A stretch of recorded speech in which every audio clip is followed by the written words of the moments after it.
while Donald Trump is by now used to being fact-checked as quickly as possible by the news media after he delivers his falsehood-laden speeches at the pep rallies he holds for his true believers, perhaps the president was expecting a less skeptical reaction to his comments in the cozy confines of the World Economic Forum in Davos, Switzerland, surrounded by wealthy business leaders, world leaders, and economic experts.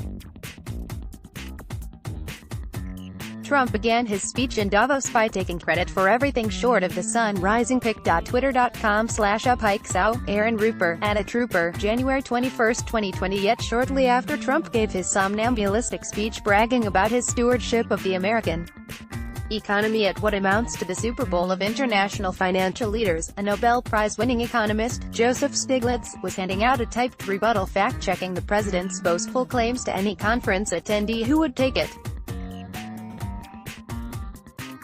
Pic.twitter.com/secure3dgt5, Sheridan Prasso, Sheridan Asia, January 21, 2020. Contradicting Trump's rosy portrayal of the economic effects of his policies on the American financial system, Stiglitz used the facts based on government statistics to give a more realistic picture of the economy as experienced by the average U.S. citizen. Add your name to tell McConnell to allow impeachment witnesses. We demand Trump get a fair trial.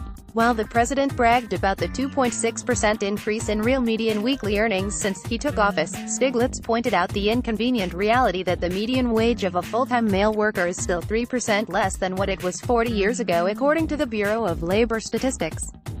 The Nobel laureate also cited the negative rate of business investment, a less than stellar growth rate in the nation's gross domestic product compared to President Obama's second term, and the soaring levels of the trade deficit and the national debt after Trump's billionaire tax cuts.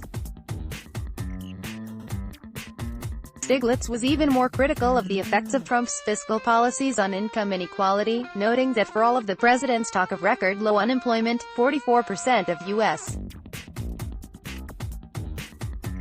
workers are working in low-wage jobs that pay median annual wages of just $18,000 per year, according to the Brookings Institute. He also cited figures from the Tax Policy Center that show how, when the Republican tax plan is fully implemented over the next 7 years, the supposed tax cut will result in increased taxes for 70% of the dwindling number of middle-income families. While Trump supporters will likely denigrate Stiglitz as rebuttal of the president's self-aggrandizing Davos address, an address derided by some attendees as a pre-election campaign speech, as the ravings of a biased and cloistered leftist academic with little practical experience in managing an economy, it's worth pointing out that the Columbia University professor is a former senior vice president and chief economist of the World Bank and was chairman of the U.S. President's Council of Economic Advisers under Bill Clinton.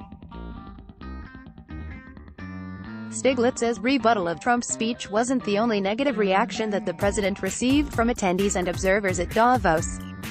A quick perusal of Twitter uncovered a host of other critiques of Trump's appearance. Trump is the enemy. His speech was the worst I've ever heard in my entire life. The stunned German Green Party leader Robert Habeck comments the real Donald Trump appearance in. Trump is talking about how great his economy is. He's talking solely about America and himself. We need a president who isn't a laughingstock to the entire world, Trump tweeted in 2014. He isn't that leader. https://t.co/h6 Jockey Taylor, Max Boot, Max Boot, January 21, 2020. Internet speculates about Trump's health after he's seen clutching podium during Davos speech. https://t.co/svb4 Checkwick. We need extraordinary prosperity for workers, not the 1%. Bernie Sanders, Bernie Sanders, January 21, 2020. Hopefully, while Trump is hobnobbing with the oligarchs at Davos, the Senate will overcome the plans by Republican leadership to railroad an acquittal of the president in his impeachment trial, and the American people will never have to suffer the embarrassment of being represented by a habitual liar and accused war criminal at an international forum again. Follow Vinny Longoberto on Twitter. Join millions calling for Akbar to resign after he defied his constitutional obligations to protect Trump. Vinny Longobardo is a 35-year veteran of the TV, mobile. His passions are politics, music, and art.